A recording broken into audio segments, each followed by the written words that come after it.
Bom dia. Tem aqueles dias que não tudo vai como planejado, né? Aí a Márcia pede desculpa que ela ia fazer a introdução aqui, mas estava com enxaqueca. E eu também, de manhã eu pensei, eu vou imitar o pastor, né? Eu vou colocar gravata, como ele prega com gravata normalmente. Aí foi para abrir lá guarda-roupa. E eu não achei nenhuma camisa com manga comprida. Agora, se fosse Holanda, não seria problema, porque a gente usa manga curta com gravata, mas minha esposa tinha me proibido de fazer isso anos atrás.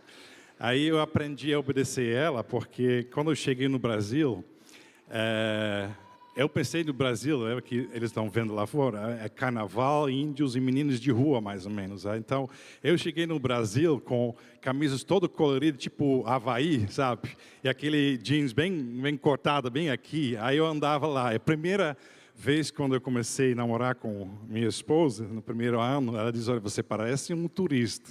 Aí eu aprendi a obedecer neste área, né, para mudar. Tá, deixe-me só rapidinho, então, falar uma introdução sobre nós. Já estou uns 25 anos aqui no Brasil, 23 anos de casado com a Márcia.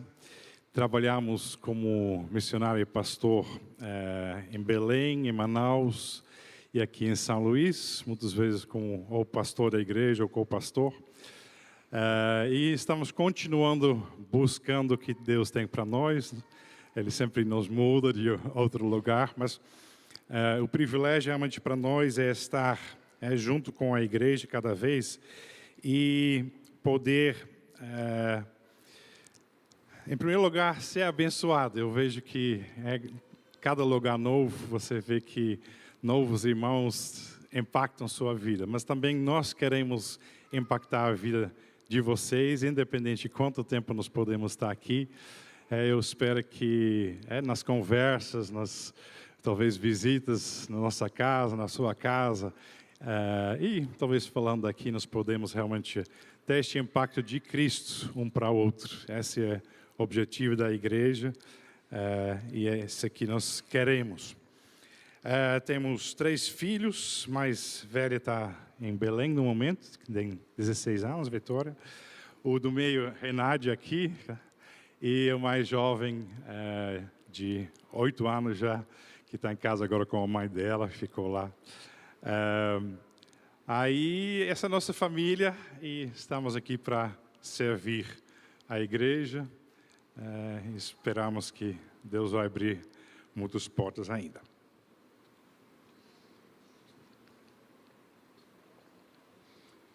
Pronto, então... Deixa eu ver se isso aqui funciona. Ok. Eu sempre anoto o que eu vou falar, porque senão falam muito demais. Mas tá bom. Quero naturalmente primeiro começar a parabenizar também as mães, né, aqui hoje. Ser mãe é um trabalho de verdade muito difícil, talvez um dos mais difíceis que existe. Então, realmente... precisamos reconhecer todo este esforço e agradecer pela dedicação e amor dado por vocês. Então, parabéns de coração. Agora, falando hoje sobre a família, seria fácil ficar falando deste papel da mãe, né, no Dia das Mães, e falar como uma família é tão importante e bonita e maravilhosa. E daqui em 90 segundos você ia desligar e ficar pensando talvez sobre as outras coisas da vida, menos sobre o assunto de hoje, que é a família dos últimos dias ou os últimos dias da família. Então, hoje vamos falar um pouquinho sobre como destruir a família. O que você acha? Seria uma boa estratégia para acabar com uma família? 1 Pedro 5,8 avisa: estejam alertas e vigiem, o diabo, o inimigo de vocês, anda ao redor como um leão, rugindo e procurando a quem possa devorar. Na madrugada do dia 10 de maio de 1940, a minha avó, grávida com a primeira filha, acorda no meio de madrugada com o som de bombas explodindo e destruindo as cidades. De repente, é guerra. E a experiência era surreal, ninguém queria acreditar. 5 anos depois de matar milhões e milhões de pessoas, gritamos: isso nunca mais. E depois de décadas de relativa paz, nós nos tornamos mais civilizados. Guerra agora seria só dos extremistas, doidos lá da Al-Qaeda, do Estado Islâmico. Mas de repente, agora na telinha do seu celular, como se fosse um joguinho, podemos ver os foguetes hipersônicos russos destruindo toda a infraestrutura da Ucrânia. É guerra, mas parece surreal que uma nação hoje, 2023, gente, faz tanta barbaridade, torturas, assassinatos, estupros contra seu vizinho. Uma nação pacífica, moderna, próspera, sendo destruída para o quê?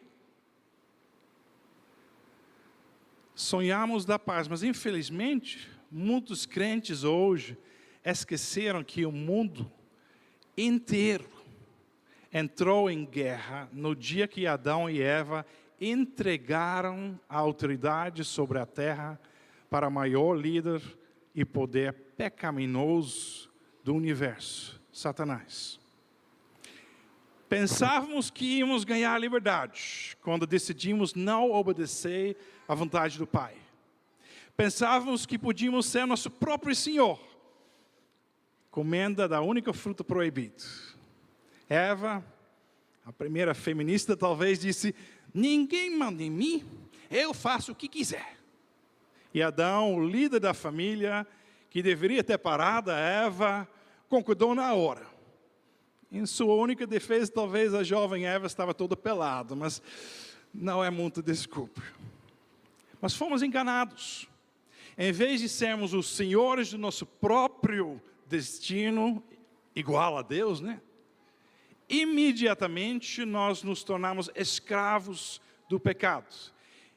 E Satanás, agora o mais poderoso pecador, bem espertamente se tornou o senhor do mundo e do Adão e Eva, porque é impossível para uma criatura não ter um senhor.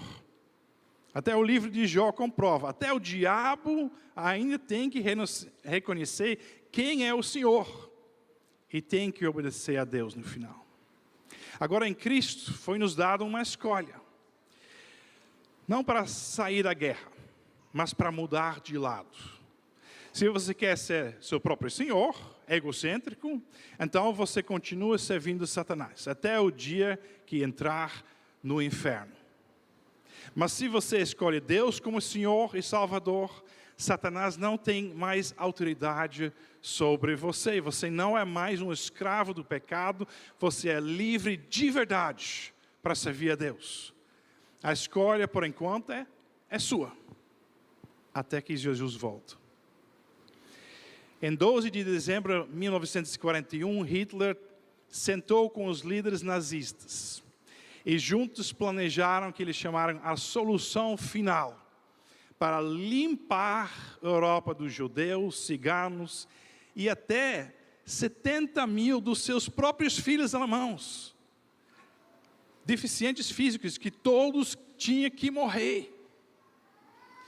Algumas pessoas que testemunharam essas reuniões com Hitler falaram depois que todo mundo ficava como hipnotizado, como se fosse o próprio Satanás falando para eles. Naquele dia planejaram como roubar, matar e destruir a Europa e o mundo da forma mais eficiente possível. Não é difícil imaginar que isso não foi a primeira reunião de Satanás. Milhares de anos antes, Satanás e seus demônios sentaram para decidir sobre a estratégia mais eficiente para atrapalhar o plano de Deus. E um demônio gritou: destrói as famílias, destrói a igreja. Agora, para entender essa estratégia, precisamos primeiro entender qual é este plano de Deus. Infelizmente, após assistir tantas imagens e fantasias do mundo, Parece que até muitos crentes deste século já foram enganados em pensar que a vida principal só é hoje, que você precisa viver para valer hoje, alcançar todos os seus alvos nesta vida. Universidade, casa, carros, conforto, um homem bem-sucedido, com uma mulher bonita, com viagens românticas para o mundo inteiro, Paris, Nova York, Roma e, naturalmente, o Disney para as crianças. É isso o plano perfeito de Deus para a sua vida? É para ter uma vida de conforto e abundância aqui, agora. Deixe-me jogar um balde de água fria no seu sonho. Deus planejou, antes da criação do mundo, colocar você e eu no meio de uma guerra. Não foi acidente, não. Ele planejou para te dar a vida mais difícil que você podia ainda aguentar. Ao menos se você é filho dele. Uma vida com sofrimento, perdas, dificuldades, doenças e morte. E todo o seu redor, até finalmente também seu corpo não aguentar mais. Esse é e sempre foi o plano de Deus para a sua vida nesse mundo temporário. Mas pastor, que pai é esse? Isso não pode ser bíblico.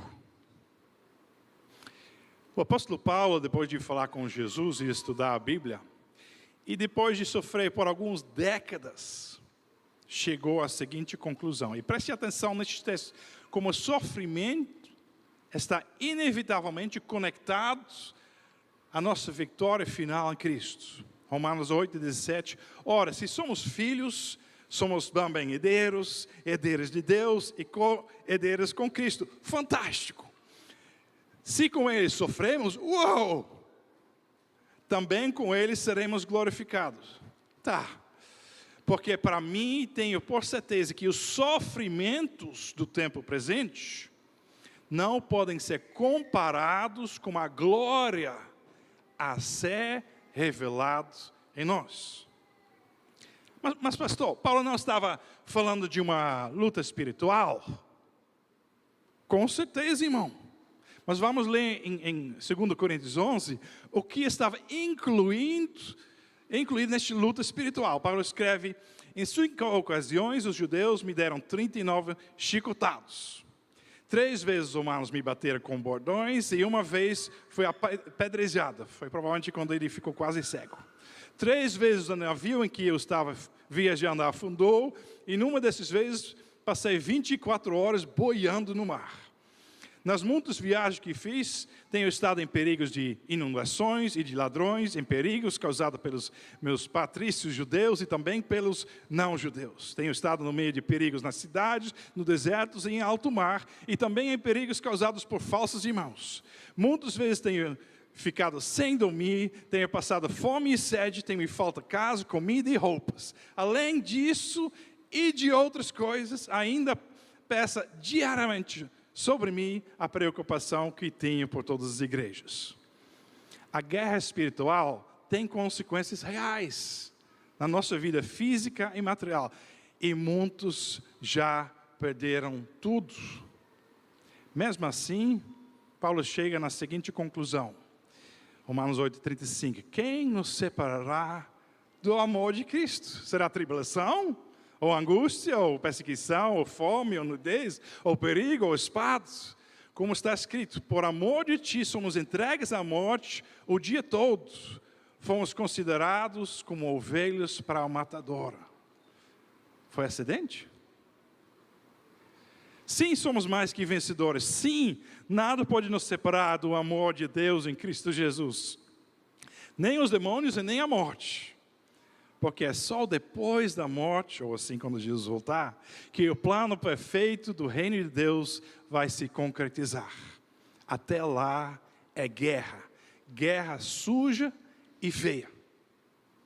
Então a explicação que a Bíblia dá sobre o nosso mundo ser tão imperfeito hoje, com todos os sofrimentos e dificuldades, é que este mundo temporário é absolutamente necessário para poder realizar o plano de Deus de um mundo novo, com a vida eterna, numa sociedade perfeita, governada por Deus mesmo, onde nunca mais vai ter nenhum tipo de sofrimento e tristeza. Mas para criar uma sociedade perfeita, onde eu não possa mais machucar você, nem por egoísmo e nem por ignorância do amanhã, para garantir que por toda a eternidade vivemos sem chorar, e mesmo depois de 10.000 anos, ninguém, absolutamente ninguém, volta a pecar. Requer uma seleção e um treinamento rigoroso e difícil, empurrando-nos até o nosso limite, para ensinar nosso livre-arbítrio, toda a nossa vontade livre, toda a nossa criatividade dada por Deus, todo o nosso prazer e expressão. Precisamos ser submissos à vontade do Pai, para poder criar o reino perfeito de Deus. Igual Jesus disse quando andava na terra, sem pecar. O Filho, Jesus, nada pode fazer de si mesmo, senão somente aquilo que vir fazer o Pai. Porque tudo que este fizer, o Filho também semelhantemente o faz. E nós vamos reinar com Cristo, fazendo tudo em nome de Jesus, do mesmo modo que Jesus. Jesus queria curar, queria libertar, mas até ele, antes de fazer qualquer coisa, primeiro verificava com o Pai se isso era a vontade dele, naquele momento, naquele lugar.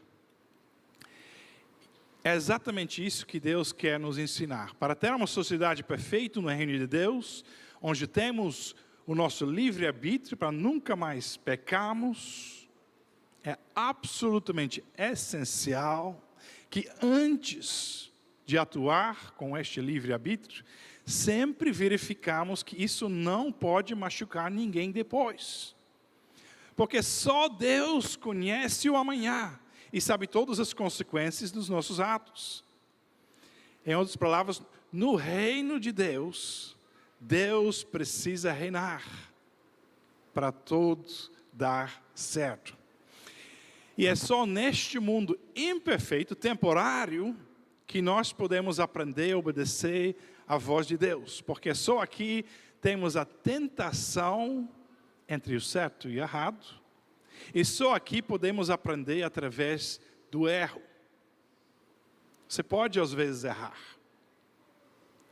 mas é para depois fazer a coisa certa. E é na hora do sofrimento, da luta, da falha, que nós aprendemos as maiores lições sobre a grandeza do amor de Deus. É nessa hora que nós aprendemos a amar. Mas isso significa que até lá estamos em guerra. E 1000 podem cair no teu lado, e 10.000 à tua direita, tu não serás atingido. Deus está te dizendo, não te preocupa. Sei que eu estou fazendo, tudo faz parte do meu plano. Eu sempre termino o que eu começo. Pois eu estou certo de que Deus, que começou esse bom trabalho na vida de vocês, vai continuá-lo até que Ele esteja completo no dia de Cristo Jesus. Filipenses 1:6. Neste mundo sofrido, você é uma obra em andamento, feito por Deus até a perfeição. Agora imagina, os demônios que não têm essa esperança. Quando Satanás caiu do céu, acordou pelo fato que tinha perdido tudo. Que não havia mais esperança para ele. Somente o esperar do dia de juízo e o inferno eterno. Entrou em pânico, ficou furioso, começou a sentir um ódio por este Deus tão grande, que jurou roubar, matar e destruir tudo que podia, para atrapalhar a formação deste reino de Deus eterno. E todos os demônios gritaram, amém. Então, milhares de anos atrás, Satanás sentou com seus comandantes e gritou, como nós vamos destruir este plano de Deus? E um gritou, destrói a família, destrói a igreja. Mas por que a família é tão importante? Porque Deus instituiu a família e a igreja neste mundo. Facilmente a gente podia falar mais de algumas horas sobre este assunto, mas resumindo, a família é especial porque são relacionamentos para o resto da vida. Deus normalmente não permite o divórcio do casal e dificilmente uma mãe divorciaria seus filhos. Porque Deus queria garantir relacionamentos permanentes no meio deste caos. Sem isso, iríamos encerrar a família assim quando a coisa ia ficar difícil e dolorosa. Igual a uma amizade comum. Somos pecadores ainda, então vamos machucar um ou outro ainda, é garantido. Agora, um estranho até pode te machucar, mas quando uma amada te machuca, é que você sofre muito mais. E se você podia correr, não ia aprender nada. É quando somos forçados para ficar e perdoar, é que aprendemos a amar, mais do que em qualquer outro relacionamento.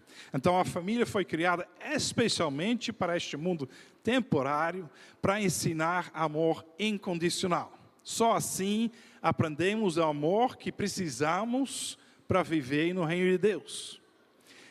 Mas por que eu não posso aprender isso no paraíso? Porque lá não entra nenhuma parte egoísta de você e eu. Senão, logo ia estragar o reino de Deus. Toda madeira, feno, palha e outras partes não santos vão precisar queimar antes de entrar neste lugar. Seu livre-arbítrio só vai ter espaço para funcionar na medida que foi entregado para Deus agora, neste mundo. O resto queima. É só quando passamos pela tentação que podemos decidir colocar a vontade do Pai acima da nossa vontade. O nosso livre-arbítrio é quebrantado somente nesta escola deste mundo imperfeito. O que aprendeu, aprendeu. Não tenho como aprender mais depois no reino perfeito de Deus. Não vai ter tentação. Por causa disso, mesmo andando nas mesmas ruas de ouro e tendo o mesmo privilégio de ver Deus face a face, alguns vão ser mais ricos e outros vão ser mais pobres no reino de Deus. Alguns vão poder dar mais glória para Deus do que outros, dependendo de quanto você aprendeu, de quanto você se entregou. E onde tem a maior oportunidade de aprender tudo isso? Na família. Portanto, os demônios gritam, destrói a família. Agora, a família não é só a família dos filhos e netos. Alguns até perdem essa família quando aceitam Jesus. Tenho vários amigos muçulmanos que perderam tudo quando aceitaram Jesus. Portanto, Jesus nos deu uma outra família, a igreja, a noiva de Jesus. Veja que o próprio Deus nos declara sua família quando nos chama de noiva.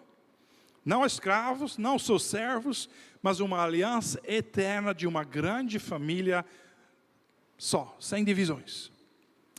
E neste mundo, esta igreja nos dá algumas das mesmas oportunidades que a família de sangue nos dá. Aprender a amar incondicionalmente. Amar pessoas imperfeitas como eu e você numa igreja. No paraíso, seria fácil amar todas as pessoas perfeitas, mas amar uma coleção de pessoas imperfeitas que ainda lutam contra o pecado, pessoas difíceis, complexos, irritantes até às vezes, é a escola com a aula perfeita para você aprender a amar incondicionalmente, em nome de Jesus. Que privilégio ser membro desta família chamada igreja. É através dos imperfeitos na igreja que o Espírito vai te ensinar. Paciência, gentileza, generosidade, bondade, fidelidade, autocontrole, e sem perder a alegria e paz. Amor incondicional mesmo. Então a estratégia demoníaca ficou: destrói a família, destrói a igreja. Veja bem, os demônios vão ficar presos no inferno para sempre. Então a única chance de roubar alguma coisa do reino de Deus é agora. Mas como? É através da sua família e sua igreja. Se eles conseguem que você perde uma aula de amor, ou que você não entrega certa parte do seu coração à senhoria de Jesus, assim conseguem sim que para toda a eternidade você dará menos glória para Deus com sua vida. Então, qual seria essa estratégia mais efetiva para destruir a família e a igreja? Seria colocar crentes num campo de concentração, igual aos judeus? Não. Isso só nos ia reunir, né? Começar a orar. Não. Mas que tal dar para cada um pequenas e grandes telas, cheias de imagens, entretenimento pessoal sem fim. E até agora já um IA para responder todas as suas perguntas e até conversar contigo, para não se sentir sozinho. Sabe, às vezes eu me pergunto, o que o João viu quando escreveu em Apocalipse 3:15, que a besta podia dar, sabe, uma imagem da outra besta, e até que a imagem falasse, Apocalipse 3:15. Será que 2000 anos atrás, João teve uma visão da gente? Todo mundo ignorando as pessoas bem no lado para ficar hipnotizados, olhando para uma pequena telinha na mão, com imagens se mexendo, vivas e falando. Será que foi isso que ele viu?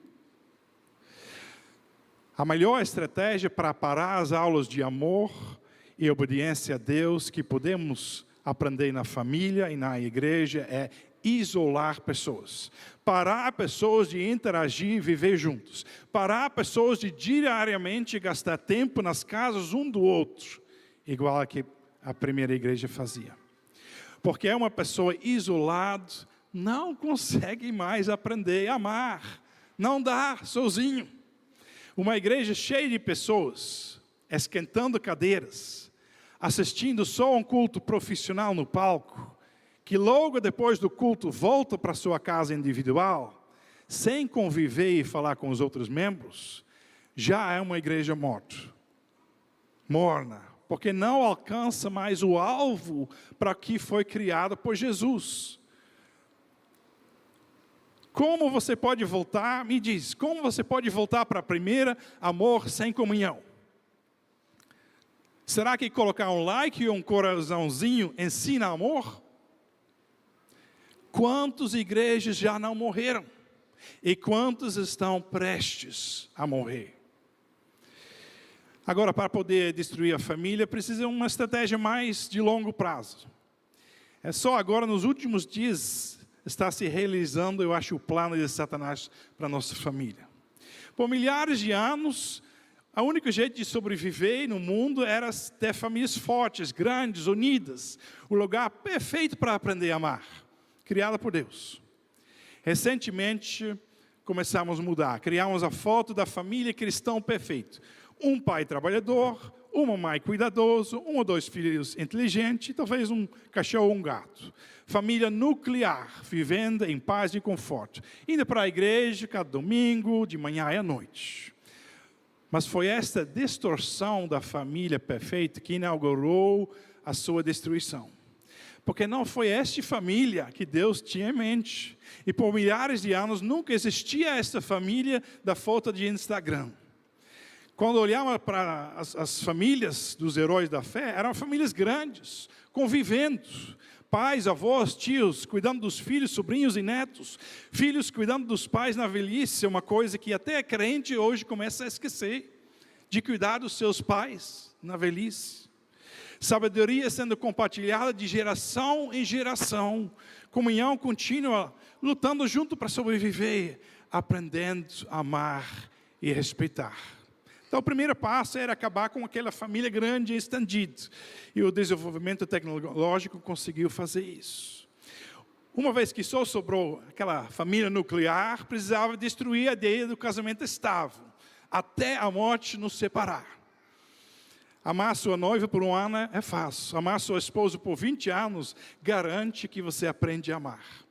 Então, o próximo passo para trabalhar o plano de Deus, através da família, era facilitar o divórcio. Primeiro, precisava garantir a independência da mulher, porque sem salário próprio fica difícil divorciar. Aí, em seguida, diminuir o salário do homem, para criar não só o direito para trabalhar, que é ótimo, mas a necessidade para os dois trabalhar fora. Mesmo que as mulheres, alguns não querem sair, querem ficar cuidando dos filhos, não pode, porque não tem mais suficiente dinheiro. É uma estratégia perfeita, porque ao mesmo tempo leva as crianças para a creche e a escola e deixa o Estado ensinar todos eles, tirando o ensino pelos pais o máximo possível. Aí ainda tem o problema do papel distinto, do pai e da mãe na família. Não querem se separar das crianças, porque ia faltar metade do ensino dos papéis familiares. Muitos só se divorciaram depois que os filhos ficaram grandes. Hoje não, porque a solução é simples. Vamos fingir que o homem e a mulher são iguais. Na verdade, se um homem quer ser mulher agora, ele é. E se você não diz que ele é ela, pode até ser preso. A estratégia é acabar com a imagem do homem que é homem, um homem forte, líder, pai, protetor. Qualquer comportamento tipicamente masculino agora é do mal. Na verdade, homens são do mal, a não ser que se comportem como mulher. E não pode ser mãe, que é uma mulher bem feminina, emocional, cuidadora, dependente do homem. Se veste como homem, seja forte, você pode tudo que ele pode e deve, se quiser. Assim, tanto faz uma família com um ou com dois pais. Podem até ser do mesmo sexo, 2 pais, 2 mães. Tudo funciona, tudo é normal. Agora, o que fazer contra essas famílias tradicionais cristãs? Sabe, aqueles que têm pai e mãe e não querem se separar. Que tal ao menos separá-los dentro da casa? Até na cama, com um telinho individual na mão, até pegar sono. Substitui sexo pela pornografia, troca a conversa pela mídia antissocial e pronto. E os filhos? Se sua esposa já não te ensina a amar, seus filhos vão. Pensei que era um homem paciente até que nasceram meus filhos. Agora estou aprendendo pouco a pouco.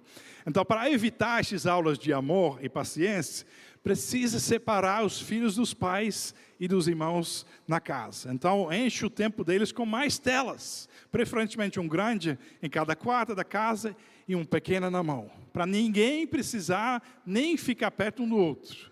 Uma pandemia também podia ajudar. Cria jogos online que nem pode pausar para atrapalhar comer juntos na mesa. Não deixe nenhum amigo entrar na casa, amigo agora é online. Jogando juntos e mandando mensagem loucos para outro. E torna a mente de todos relativistas. Todo mundo tem razão.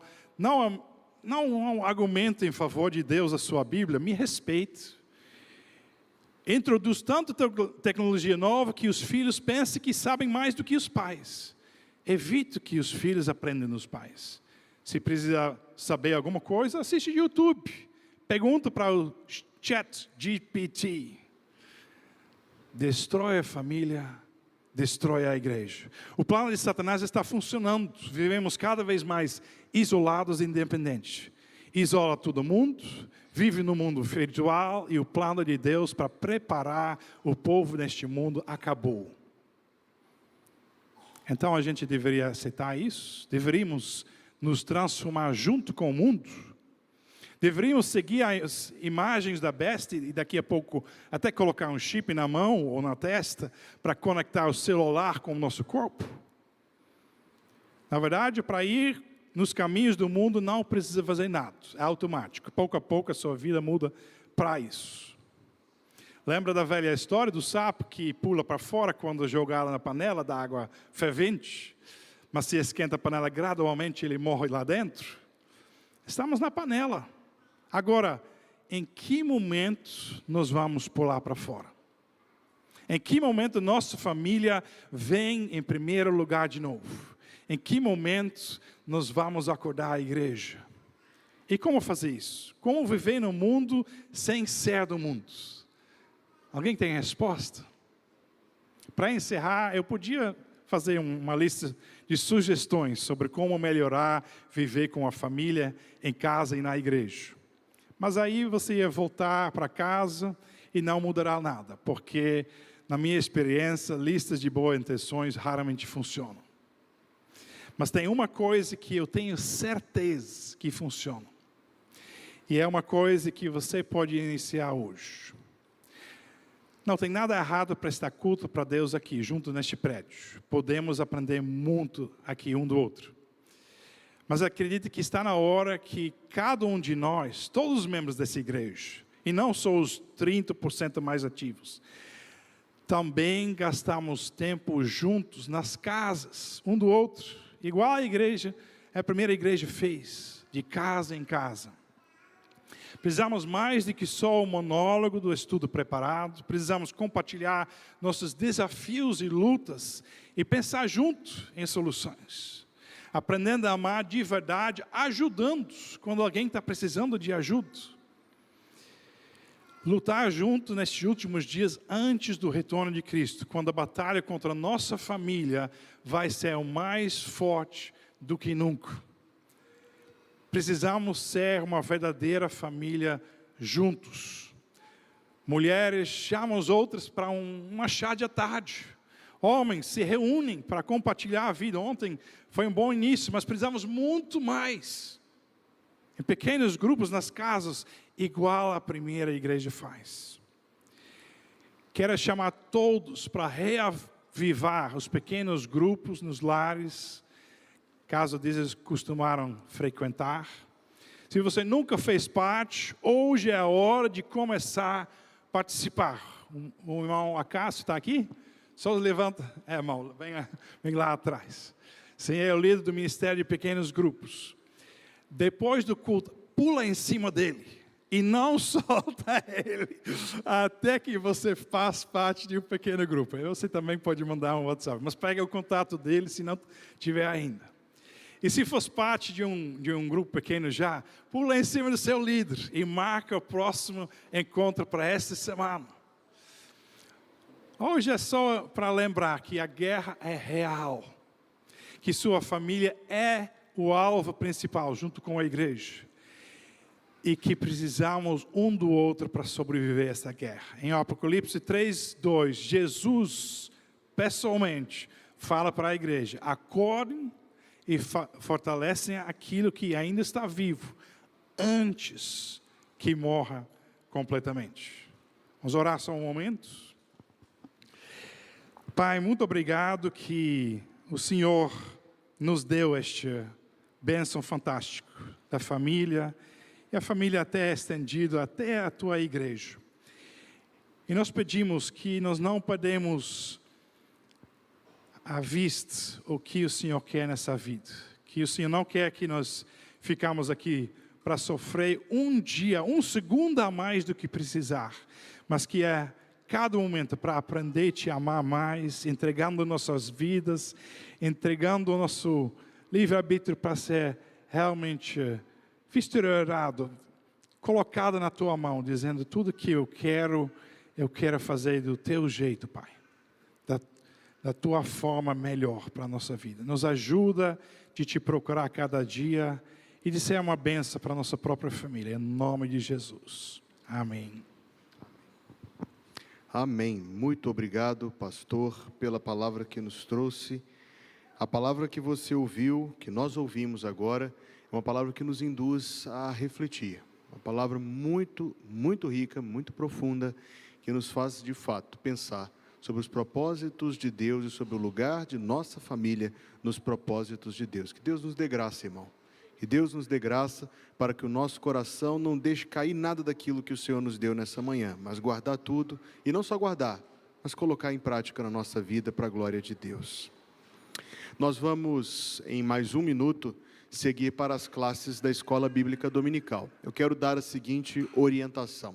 Todas as classes funcionarão normalmente, exceto a Integrar 3. A Integrar 3 vai estar aqui no salão de culto, junto à Integrar 1. As demais funcionarão nos seus locais de costume, normalmente. Você que está nos visitando nesta manhã, é o nosso convidado a permanecer aqui e participar da classe que se reúne aqui no salão de cultos, chamada classe Integrar 1.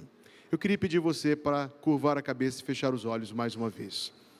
Que a graça de nosso Senhor Jesus Cristo, o amor de Deus, o nosso Pai que está nos céus, e a comunhão do Espírito Santo, seja conosco hoje e todos os dias, até que Jesus Cristo venha nos buscar. Em nome de Jesus, amém.